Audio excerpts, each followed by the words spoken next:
সুপ্রিয় শিক্ষার্থীরা, আজকের ক্লাসে তোমাদেরকে স্বাগতম। আশা করি তোমরা অনেক অনেক ভালো আছো। তো এখানে আমরা কয়েকটা ছবি দেখতে পাচ্ছি যে আদিম যুগের মানুষের বসবাস, তারা কিভাবে কোথায় কি বসবাস করতো সেগুলো সম্পর্কে। তাহলে আমরা আজকে দেখার চেষ্টা করব যে প্রত্নতত্ত্ব সম্পর্কে একটু ধারণা পাওয়ার চেষ্টা করব, এবং প্রত্নতত্ত্বের যে উপাদান সমূহ সেগুলো আমরা বর্ণনা করতে পারবো। প্রত্নতত্ত্বের ভিত্তিতে সমাজে যে শ্রেণী বিভাগগুলো আছে সেগুলো আমরা বিশ্লেষণ করতে পারবো। পাশাপাশি আমরা আরো জানতে পারবো সমাজ ও সভ্যতার বিকাশে প্রাচীন প্রস্তর যুগের অবদান। তো প্রথমে আমরা জেনে নিই যে আসলে প্রত্নতত্ত্বটা কি। প্রত্নতত্ত্বের ইংরেজি প্রতিশব্দ আমরা দেখতে পাচ্ছি আর্কিওলজি। তাহলে আর্কিওলজি শব্দটা কিভাবে উৎপত্তি হলো? এটা গ্রিক শব্দ আর্কিওস থেকে এসেছে, যার অর্থ হচ্ছে পুরাতন। আর ল্যাটিন শব্দ লোগোস বা লজিয়া থেকে এসেছে, যার অর্থ হচ্ছে পাঠ বা আলোচনা। সুতরাং আর্কিওলজি থেকে আমরা দেখতে পাই যে এটা বাংলা অর্থ দাঁড়িয়েছে প্রত্নতত্ত্ব। তাহলে এগুলো কি সম্পর্কে কাজ করে? যেমন খনন কাজ থেকে উদ্ধারকৃত হাতিয়ার, তীর, ধনুক, স্থাপত্য, ঘরবাড়ি, তৈজসপত্র, আসবাবপত্র ইত্যাদি পরীক্ষা নিরীক্ষা করে প্রাগৈতিহাসিক যুগের মানব সমাজ সম্পর্কে গবেষণার বিষয় হচ্ছে প্রত্নতত্ত্ব।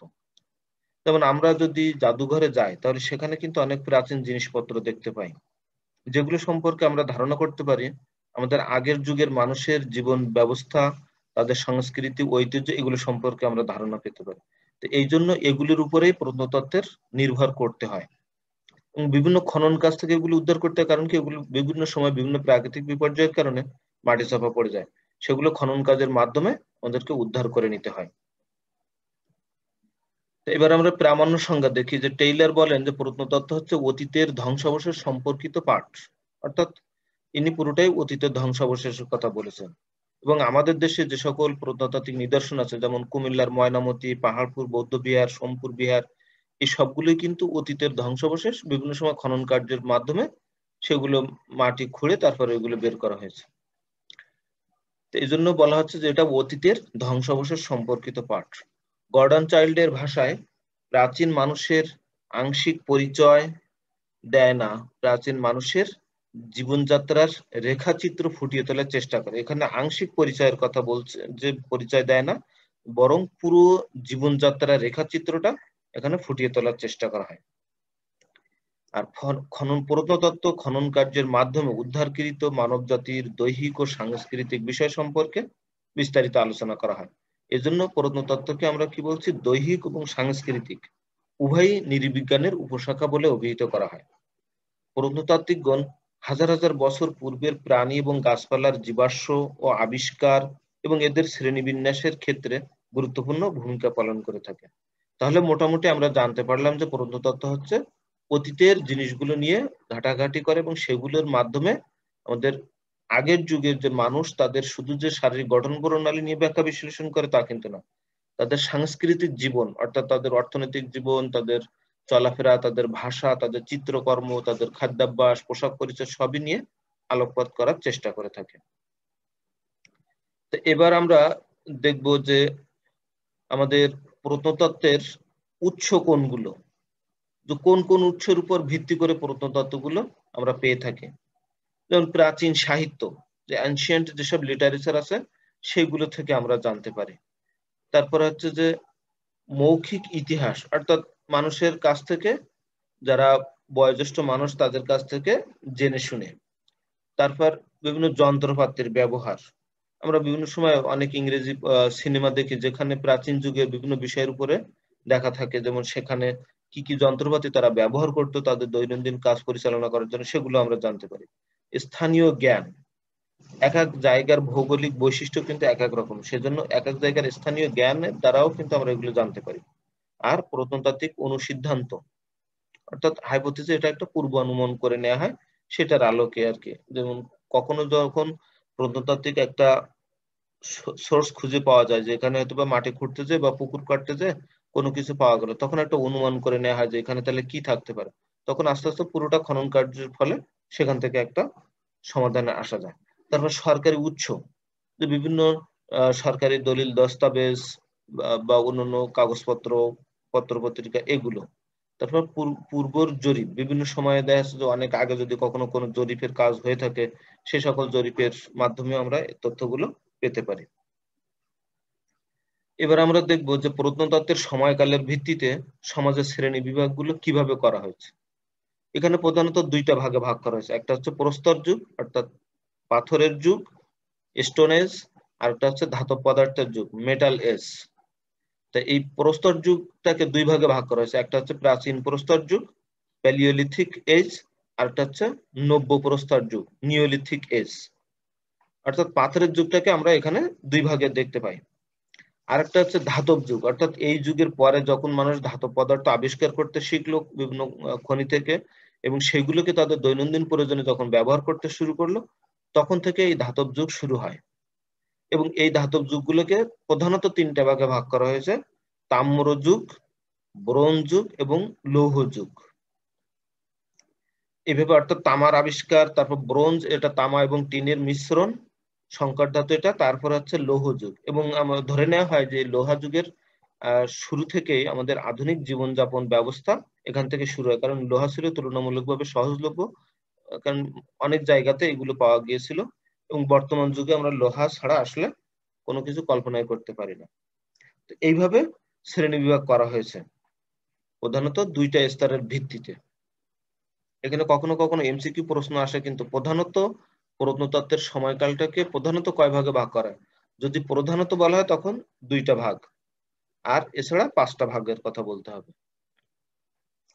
এবার আমরা এই সময়টাকে একটু ভেঙে ভেঙে একটু দেখার চেষ্টা করি, যে ভূতাত্ত্বিক সময়ের সাথে প্রত্নতাত্ত্বিক সময়ের একটা মিল করে আমরা একটু একটা টেবিলের মাধ্যমে দেখার চেষ্টা করি যে প্লাইস্টোসিন যুগটাকে এই তিনটা স্তরে ভাগ করা হয়েছে: নিম্ন প্রাচীন প্রস্তর যুগ, মধ্য প্রাচীন প্রস্তর যুগ এবং উচ্চ প্রাচীন প্রস্তর যুগ। অর্থাৎ প্রাচীন প্রস্তর যুগটাকে আবার তিন ভাগে ভাগ করা হয়েছে।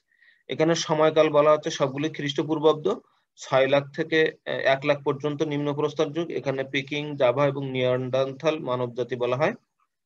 মধ্য প্রাচীন যুগ এটা 1 লাখ থেকে 30,000 খ্রিস্টপূর্বাব্দ, এবং উচ্চ প্রাচীন প্রস্তর যুগ এটা 30,000 থেকে 10,000 খ্রিস্টপূর্বাব্দ। এই সবগুলোরই মানব জাতি বলা হচ্ছে যে পিকিং, জাভা এবং নিয়ান্ডারথাল। এরপর হচ্ছে হলোসিন যুগ। এই যুগের মধ্যে এই ধাতব যুগ এবং নব্যপ্রস্তর যুগ থেকে ফেলা হয়েছে। নব্যপ্রস্তর যুগের সময়কাল বলা হচ্ছে 70,000 বছর খ্রিস্টপূর্বাব্দ। এখানকার বলা হচ্ছে আধুনিক মানুষ, যেটাকে আমরা ওই হোমোস্যাপিয়েন্স বলা হয় বৈজ্ঞানিক নাম। এরপরে হচ্ছে যে ধাতব যুগ, তাম্র, ব্রোঞ্জ এবং লৌহ যুগ, এটা খ্রিস্টপূর্ব 4000 থেকে 1500 অব্দের শুরু। এখানেও মানব জাতি একই। তো এইভাবে আমরা একটা টেবিলের মাধ্যমে সামারিটা একটু দেখার চেষ্টা করলাম। এবার আমরা দেখব প্রাচীন প্রস্তর যুগ। এখানে সময়কাল প্রাচীন প্রস্তর যুগ বলা হচ্ছে খ্রিস্টপূর্ব 1 লাখ থেকে 60,000 বা 70,000 অব্দ পর্যন্ত। জার্মানিতে যে হেইডেলবার্গ মানব পাওয়া গিয়েছে তাদের কথা বলা হয় এই যুগের উদাহরণ হিসেবে। ইন্দোনেশিয়ার জাভা মানব, চীনের পিকিং মানব এই যুগের প্রতিনিধি। এরা বুদ্ধি, মেধা এবং দক্ষতায় ছিল নিম্নমানের। এরা পাথর মেজে ঘষে তীক্ষ্ণ এবং ধারালো করে পশু শিকারের কৌশল আয়ত্ত করতে শেখে। আর মধ্যপ্রাচীন প্রস্তর যুগ এটাকে বলা হচ্ছে খ্রিস্টপূর্ব 70,000 বা 60,000 থেকে 35,000 বা 30,000 অব্দ পর্যন্ত। এখানে নিয়ান্ডারথাল মানব এই যুগের প্রতিনিধি। এই যুগের মানুষ লজ্জা নিবারণের জন্য হরিণের চামড়া পরিধান করতে শেখে, আর শিকারের উপযোগী পাথরের ধারালো সূক্ষ্ম মসৃণ অস্ত্র তৈরি করতে শেখে। আমরা আগেরটাই দেখেছি যে পাথরকে মেজে ঘষে তারা অস্ত্র তৈরি করে পশু শিকারের জন্য, এবং এই পর্যায়ে এসে সেগুলোকে আরো সূক্ষ্ম এবং মসৃণ ভাবে তৈরি করতে শেখে। কারণ কি দিন যত যায় মানুষ সেগুলোকে বিভিন্ন ভাবে শেপে আনার চেষ্টা করেছে, এবং কত ভাবে এগুলোকে সূক্ষ্ম এবং মসৃণ করা যায়, ধারালো করা যায়, যাতে তাদের শিকারটা আরো সুবিধা হয়। এরপর তৃতীয়ত আমরা বলছি উচ্চ প্রাচীন প্রস্তর যুগ, যেটা খ্রিস্টপূর্ব 35,000 থেকে 30,000, 35,000 অথবা 30,000 খ্রিস্টপূর্বাব্দ থেকে 10,000 খ্রিস্টপূর্বাব্দ পর্যন্ত। এখানে ক্রো-ম্যাগনন মানবকে এই যুগের প্রতিনিধি বলা হয়। অনেকের মতে তারা গুহা চিত্রে রঙের ব্যবহার জানতো এই সময়ের মানুষ। অর্থাৎ বিভিন্ন ভাবে তারা কিন্তু আমাদের মতো এরকম কেমিক্যাল রং ব্যবহার করতে জানতো না। তারা বিভিন্ন গাছের পাতা, ফুল এগুলোকে ভিজিয়ে বা বিভিন্ন ভাবে রস করে সেগুলো থেকে তারা বিভিন্ন রঙের রং তারা তৈরি করতো, এবং সেগুলো দিয়ে তারা গুহা চিত্র রঙের ওইগুলো রংগুলো ব্যবহার করে তাদের চিত্র কর্ম তৈরি করত, মনের ভাব প্রকাশ করত। এছাড়া এ সময় তীর, ধনুক, হাড়ের তৈরি হাতিয়ার তৈরি করে, যা দিয়ে পশু শিকার আরো সহজ হয়। অর্থাৎ আগে যে শুধুমাত্র পাথরকে ব্যবহার করতো, পরে দেখা গেল যে তারা যে পশুগুলো শিকার করছে, সে পশু শিকার করে খাওয়া দাওয়ার পরে যে হাড়গুলো রয়ে যাচ্ছে, সে হাড়গুলোকেও তারা বিভিন্ন ভাবে ব্যবহার করে তারা আরো সুন্দর সুন্দর হাতিয়ার তৈরি করতে শেখে। এবার আমরা দেখব যে সমাজ ও সভ্যতার বিকাশে এই প্রাচীন প্রস্তর যুগটা কিভাবে প্রভাব ফেলেছে। কারণ কি তাদের দ্বারাই কিন্তু ক্রমান্বয়ে এই সমাজ সভ্যতার সূত্রপাত হয়েছে। প্রথমত যদি দেখি যে তারা জীবিকা এবং খাদ্য সংগ্রহ করত। এখানে আমরা কয়েকটা ছবি দেখতে পাচ্ছি। এটা কিছু কিছু আঁকা, আবার কিছু কিছু প্রাকৃতিক ন্যাচারাল এরকম, বা বর্তমান বিভিন্ন জায়গার যে সকল যে সকল আহ এই আদিবাসী আছে তাদের জীবনযাপন পদ্ধতির কয়েকটা ছবি জাস্ট স্যাম্পল হিসেবে আমরা এখানে দেখার চেষ্টা করছি। যে এখানে তারা ফলমূল সংগ্রহ করত, আর পশু পাখি শিকার করত এবং মাছ ধরতো। অর্থাৎ প্রধানত এই তিনটা কাজ করে তাদের যেহেতু অন্য কোনো কাজ ছিল না, তাহলে খাওয়া দাওয়া এবং জীবিকা নির্বাহ। তো এক জায়গায় তারা যখন ফলমূল সংগ্রহ করত, পশু শিকার করত, সেখান থেকে খাওয়া দাওয়া হয়ে গেলে যখন ফলমূলের অপর্যাপ্ততা দেখা দিল, তখন তারা আবার অন্যত্র যেত। এইভাবে তারা এক জায়গায় কিন্তু স্থায়ীভাবে বসবাস করেনি, তারা বিভিন্ন জায়গায় যাযাবর জীবনযাপন করত এবং এই ফলমূল পশু পাখি শিকার মৎস্য শিকার করে তাদের জীবিকা নির্বাহ করতো। দলবদ্ধভাবে তারা থাকতো, দলবদ্ধভাবে এগুলো শিকার করতো, সংগ্রহ করতো, খাওয়া দাওয়া হয়ে গেলে আবার দলবদ্ধভাবে তারা অন্য জায়গায় জার্নি শুরু করতো। এইভাবে তাদের জীবনযাপন চলতো। এছাড়া বিভিন্ন সময় আমরা দেখতে পাই যে হাতিয়ার তারা তৈরি করতে শেখে। সেগুলো আমরা আগে বলছি যে পাথর মেজে ঘষে তৈরি করে।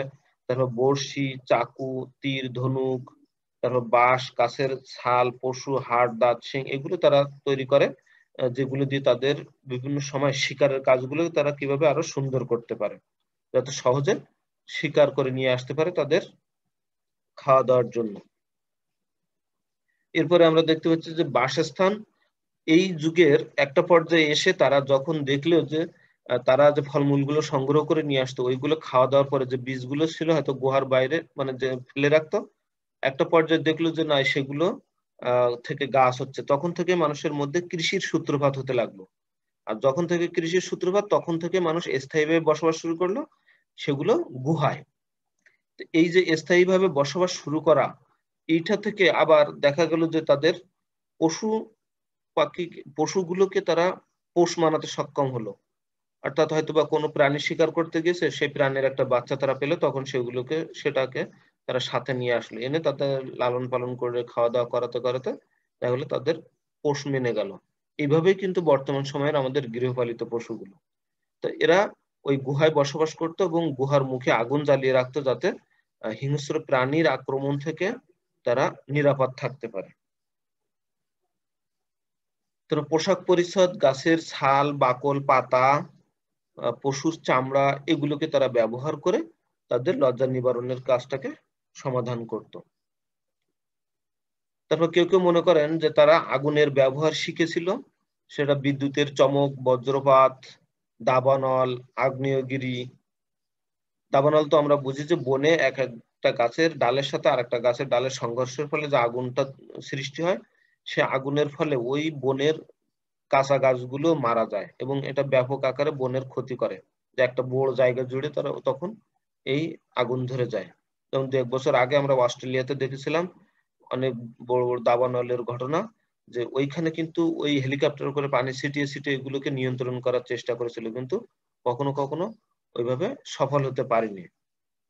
তারপর আগ্নেয়গিরি, অগ্ন্যুৎপাত এগুলো থেকে তারা আগুনের ধারণা লাভ করে এবং এখান থেকেই ধারণা নিয়ে তারা কিছু কিছু ক্ষেত্রে আগুন জ্বালিয়ে রাখতে সক্ষম হয় এবং কাঁচা খাদ্যগুলোকে তারা আগুনে ঝলসে খেতে শুরু করে আর কি। যেমন আমরা এখন ন্যাশনাল জিওগ্রাফি বা ডিসকভারি চ্যানেলে এরকম দু একজনকে দেখি যে তারা কিভাবে এরকম প্রকৃতির মধ্যে যে কিভাবে কাঁচা জিনিস খাচ্ছে বা আগুনে ঝলসিয়ে খাচ্ছে, এভাবে আমরা সেখান থেকে দেখতে পাই।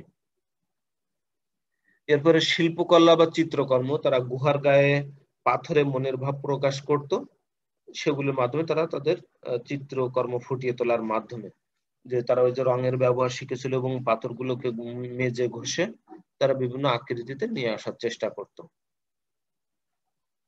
এছাড়া আর কি কি অবদান আমরা সেখানে দেখতে পাই? এখানে আমরা সমাজ ব্যবস্থা বলছি, দলবদ্ধভাবে তারা বসবাস করত। তারপর অদৃশ্য শক্তিতে এদের উপাসনা ছিল, কারণ কি প্রকৃতিক যে বৈরী আচরণ, বৈরী তা ছিল, আবহাওয়ার যে বৈরিতা ছিল সেগুলো থেকে কিভাবে মুক্তি পাওয়া যেতে পারে, তারপর শিকার জীবনকে সফল করা, আত্মরক্ষা ইত্যাদির জন্য তারা অদৃশ্য শক্তিতে বিশ্বাস করত এবং তারা বিভিন্ন উপাসনা করত বিভিন্ন শক্তির প্রতি। তারপর ধর্মীয় বিশ্বাস এবং জাদুবিদ্যা, তখনকার মানুষ একটা আলাদা ধর্মীয় বিশ্বাস এবং জাদুবিদ্যাও তারা বিশ্বাস করত তাদের দৈনন্দিন জীবন পরিচালনার জন্য। ভাষা, যদিও তারা অক্ষর জ্ঞানহীন ছিল, তবে আকার ইঙ্গিত ও শব্দের সাহায্যে তারা মনের ভাব প্রকাশ করার চেষ্টা করত। তো এই ছিল মোটামুটি আমাদের প্রাচীন প্রস্তর যুগের সম্পর্কে আমরা একটু ধারণা পাওয়ার চেষ্টা করলাম। আমরা আগামী দিন দেখব যে সমাজ ও সভ্যতার বিকাশে নব্য প্রস্তর যুগের অবদান। ধন্যবাদ সবাইকে। আশা করি পরের ক্লাস পর্যন্ত তোমরা সবাই ভালো থাকবে।